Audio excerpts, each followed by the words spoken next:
Obrigado, Sr. Presidente. Sr. Ex-Presidente da Assembleia da República, Dr. Augusto Santos Silva, cumprimento-o pela presença aqui no Parlamento e queria começar por, de facto, cumprimentar e enfatizar a sua presença aqui, porque disse uma coisa muito importante. Até me custa quase dizer isto que vou dizer, mas eu vou dizer. Disse, está aqui hoje porque é um cidadão particular e não precisa de recorrer a prerrogativas. Basta-se com os direitos.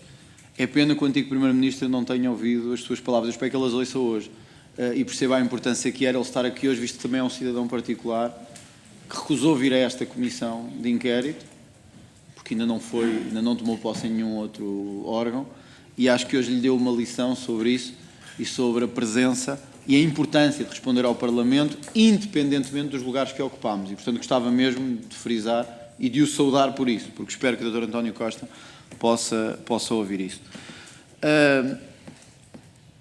Há pouco citou a lei orgânica do Governo para referir as suas competências, mas só citou o número 1 desse artigo. O 2 também é muito claro, dizer que o Ministro dos Negócios Estrangeiros exerce as competências sobre serviços, organismos, entidades e estruturas identificados no Decreto-Lei 121. Isto abrange a estrutura consular, ou não? Sim, Sr. Deputado. Em primeiro lugar, só para deixar claro uma divergência, na minha opinião, o Presidente eleito do Conselho Europeu não é um simples particular, como eu, professor da Universidade do Porto, sou. Em segundo lugar, é inteiramente verdade o que o Sr. Deputado diz, eu não o citei porque ça va de soi, como se diz em bom português. E por isso mesmo é que uma das primeiras atividades que um ministro que tem competências diretas e não apenas competências delegadas, eu na altura tinha competências também delegadas, visto que na ausência do Primeiro-Ministro era eu que ocupava essas funções, mas no âmbito das minhas competências diretas, como qualquer ministro ou ministra faz, procedia à respectiva delegação nos diferentes secretários de Estado. E, portanto, no despacho de delegação de competências de 1478 de 2016, o Sr. Deputado querendo pode ver que ficaram delegadas no Sr. Secretário de Estado das Comunidades Portuguesas todas as minhas competências relativamente a todas as matérias e à prática de todos os atos respeitantes aos seguintes serviços, e lá vem Direção-Geral dos Assuntos Consulares e das Comunidades Portuguesas, Conselho das Comunidades Portuguesas e por aí fora. Sim, portanto, eu era responsável politicamente pela rede diplomática e consular, assumia diretamente funções no que diz respeito às instruções às senhoras e senhores embaixadoras e tinha delegado a minha competência em relação às senhoras e senhores cônsules no Sr. Secretário de Estado das Comunidades Portuguesas. Dr. Professor Augusto Santos Silva, portanto, não desconhecerá todas estas notícias que percorrem o seu mandato. Eu penso que tomou posse em 2015 e foi até 2022, correto? Não ignorará, por isso, notícias como Consulado de São Paulo, Portugal em São Paulo não aceita novos pedidos de nacionalidade, enchente no Consulado de São Paulo, absoluta atrofia no Consulado de São Paulo. Não preciso continuar a citar, pois não tem conhecimento disto tudo. Tenho, sim, por isso mesmo. E o que é que fez para evitar que isto acontecesse? Apoiei todo o trabalho, insisto, do malogrado Dr. Paulo Lourenço, que morreu há pouco tempo no seu posto de embaixador de Portugal em Cabo Verde, e na primeira metade do meu mandato como Ministro dos Estrangeiros foi cônsul em São Paulo, cônsul do Consulado-Geral de São Paulo, responsável por um processo de modernização, de simplificação e de aceleração de procedimentos no consulado que permitiu que os prazos de satisfação de legítimos interesses e pedidos da comunidade portuguesa fossem bastante reduzidos. Mas recebeu, certamente, como Ministro, queixas específicas sobre este consulado, porque ele é o maior e é também aquele que encontramos mais notícias de queixas. Ora, se foi Ministro tantos anos, estou certo que recebeu muitas queixas sobre o funcionamento do Consulado de Portugal em São Paulo. Sim, claro, e não só recebi as queixas, como é próprio de pessoas que ocupam funções políticas, procurei responder a essas queixas da forma como já expliquei.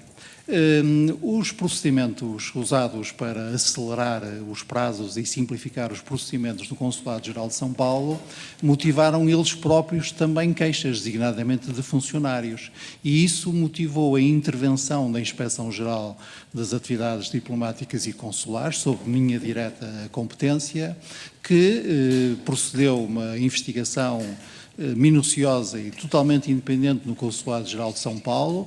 Lembro-me disto porque lembro-me bem de uma data em que visitava o Consulado-Geral e como a equipa de inspeção estava lá presente, não pude visitar uma sala, que era a sala em que a equipa de inspeção estava a trabalhar. Daí resultou um conjunto de recomendações que o próprio Dr. Paulo Lourenço e depois o embaixador Paulo Nascimento aplicaram. Portanto, como em todos os consulados e em todos os serviços públicos, há problemas que se identificam e se enfrentam, há soluções que se ensaiam, há avaliação dessas soluções e há melhorias. Em que anos decorreu essa investigação? Não lhe sei precisar, para isso teria que consultar a documentação, como eu fui convocado para depor sobre os factos que já citei, não pedi essa documentação ao Ministério dos Negócios Estrangeiros. Portanto, queria fazer uma interpelação à mesa. Sr. Deputado André Ventura. Dado que estes factos coincidem no tempo com o facto em que supostamente houve o acesso sob investigação nesta Comissão da Obtenção de Cidadania, nós queríamos pedir à Comissão de Inquérito que solicite ao Ministério dos Negócios Estrangeiros as conclusões desta atividade inspectiva a que se refere o antigo Ministro dos Negócios Estrangeiros, visto que não a temos no acervo de documentos e aparentemente houve não só uma investigação pelos atrasos no Consulado de São Paulo, como houve a produção de uma série de recomendações e nós não temos acesso a isso e devíamos ter. Penso que era um ato que pedia aos serviços que diligenciassem para obtermos isso, uma vez que vai de encontro direto ao objeto da nossa investigação aqui na Comissão de Inquérito. Muito bem, Sr. Deputado, os serviços tomaram nota e vão proceder nesse sentido. Pode retomar a audição. Muito obrigado. Sr. Dr. Augusto Santos Silva, o que nos disse aqui é relevante, porque mostra como sempre funcionou mal o Consulado de São Paulo.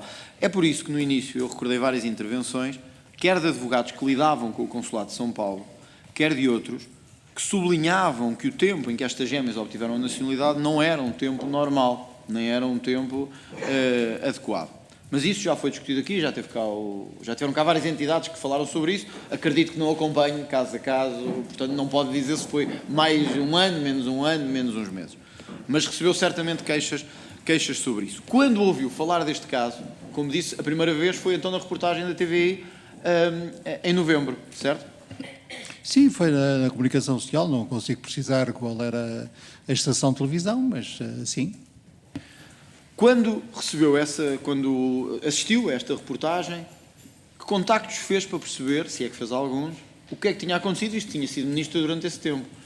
E, portanto, não se questionou sobre se o seu gabinete, se a estrutura consular que dependia de si, se alguém tinha feito alguma coisa irregular. Não, porque, sabe, eu confio em mim próprio, confio no gabinete que trabalhou comigo, confio nos colaboradores que tive e sobretudo, confio nas instituições.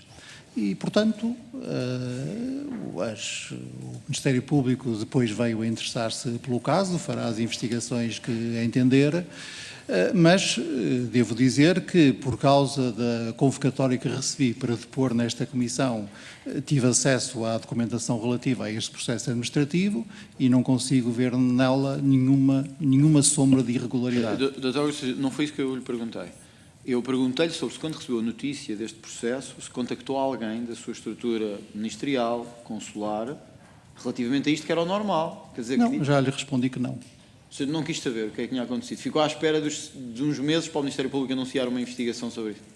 Sr. Deputado, se eu me fosse interessar por todas as notícias que saem sobre factos que ocorreram no nosso país entre novembro de 2015 e março de 2022, não faria mais nada na vida. Mas acha que este é um facto qualquer que aconteceu no país entre março de 2015 e novembro de 2022? Um caso em que pode ter havido irregularidade na obtenção de cidadania, irregularidade no acesso ao Serviço Nacional de Saúde, 4 milhões de euros gastos pelos contribuintes de forma irregular, pelo menos como sabemos agora. Acha que isto é um facto como outro qualquer? Eu confio nas autoridades judiciais portuguesas para... Mas aqui não seria ainda que havia nenhuma investigação das autoridades judiciais. Deputado, faz favor não me interromper quando eu estou a responder. Eu posso interrompê-lo. Aí pode? Posso. Penso que posso. Estou a questioná-lo e acho que penso que posso interrompê-lo. Penso que estou a ser educado, não estou a ser deselegante.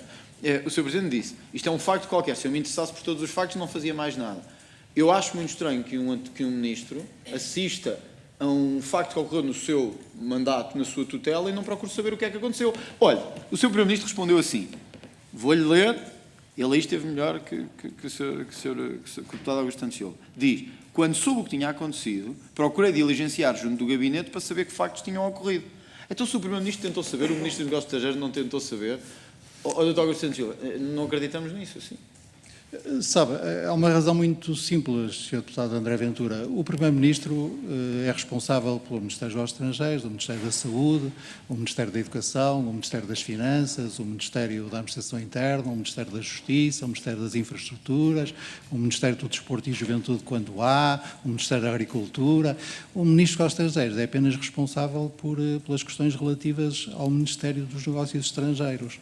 E, portanto, não me tente puxar para discutir as questões relativas ao acesso a consultas e a medicamentos, porque essa não é a minha praia.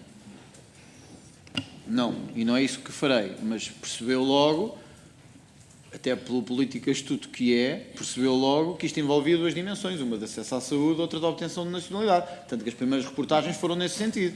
E, portanto, o país todo viu, não foi preciso nada de especial, não é preciso ser nenhum erudito do tema da nacionalidade. E, portanto, o que eu questiono é se quando soube que isto tinha acontecido, olha, ouviu coisas como o consulado deslocou-se ao hospital para recolher dados, para a obtenção do cartão de cidadão. Olha, quando leu um e-mail de Nuno Rebelo de Sousa a dizer estamos focados 100% na atribuição, para ajudar a atribuição do cartão de cidadão, que a burocracia em Portugal é um inferno.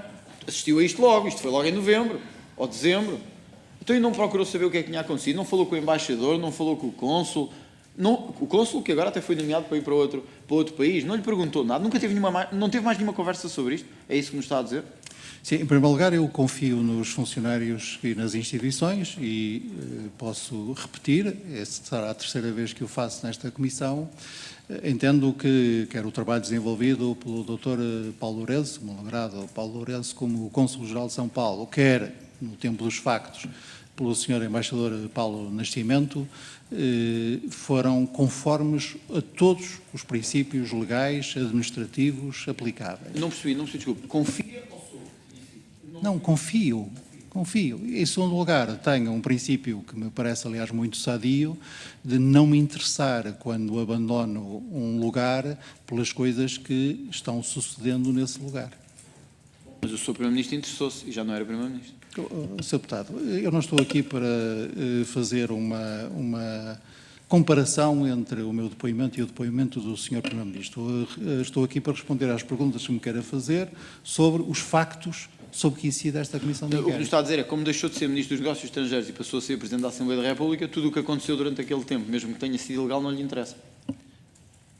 Interessa-me como cidadão português, confio nas autoridades judiciais portuguesas, confio nas autoridades institucionais portuguesas, confio nos ministérios por que passei, confio nos governos, seja qual for a sua orientação, para que saiba que eventuais irregularidades são apuradas, eventuais erros são corrigidos, eventuais faltas são punidas e por aí fora.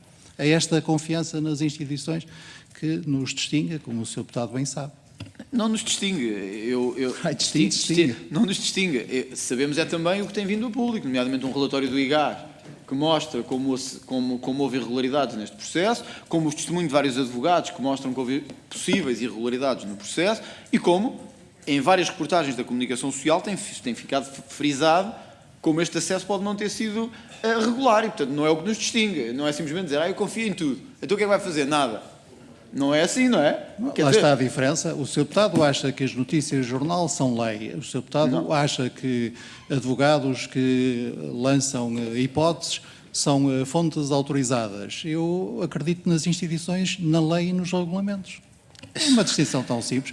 É isso, aliás, a que o Sr. Deputado chama o sistema, não é? É exatamente. Pronto, não duvido que não, mas, como sabe, há um processo investigado judicialmente. Há um processo... Deixemos prossegui-lo. Deixemos prosseguir. Há um processo claro que já foi concluído pelo IGAS de acesso irregular, embora seja na área da saúde, e portanto acho que dizer simplesmente eu confio em tudo o que aconteceu e em tudo o que foi feito não é um bom princípio, mas, bom, enfim, essa é algo que nos distingue. Olha, eu vou-lhe dar um exemplo.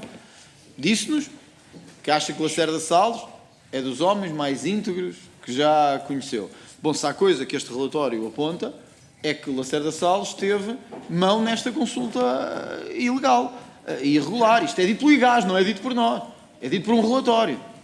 E, portanto, eu tenho que lhe perguntar isto. Disse-nos que não falou sobre Nuno Rebelo de Sousa, sobre isto. Mas quantas vezes, enquanto Presidente da Câmara do Comércio, se recorda, Nuno Rebelo de Sousa falou consigo?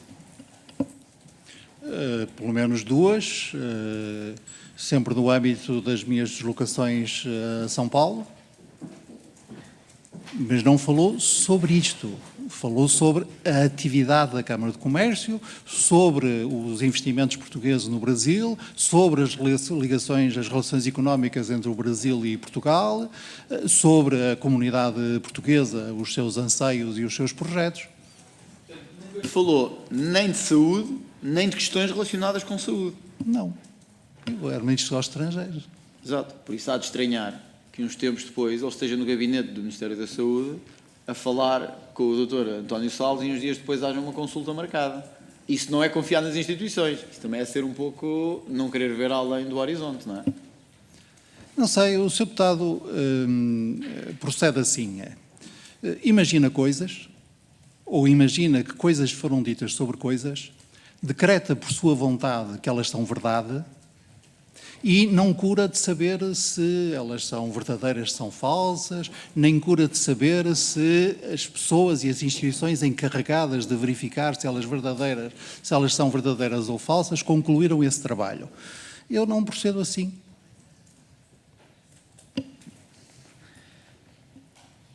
Agora, estamos a desviar-nos do objeto do meu depoimento. Não, eu não vim aqui para opinar sobre outros factos. Foi o Ministério dos Negócios Estrangeiros para responder a questões sobre factos. Ministro dos Negócios Estrangeiros durante 6 anos e meio.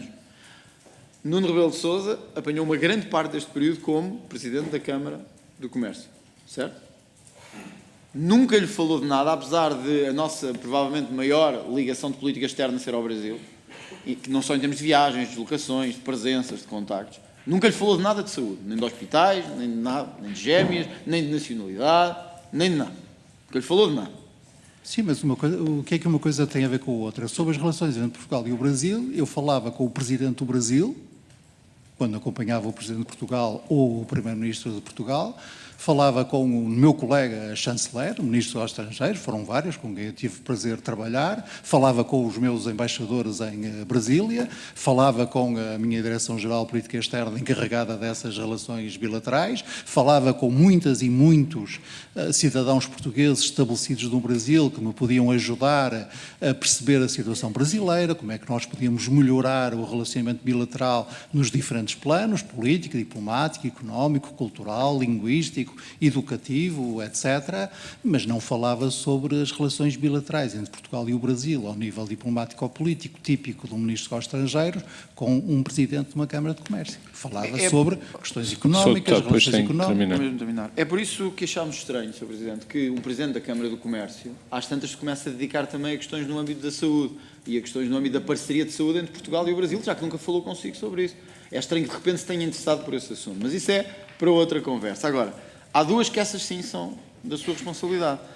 Uma é se não achou estranho, quando viu isto, que tivéssemos sabido que o consulado se deslocou ao hospital onde estavam estas gêmeas, enquanto Ministro. Já nos disse que não fez nada para saber, mas se não achou estranho, porque leu de certeza e ouviu.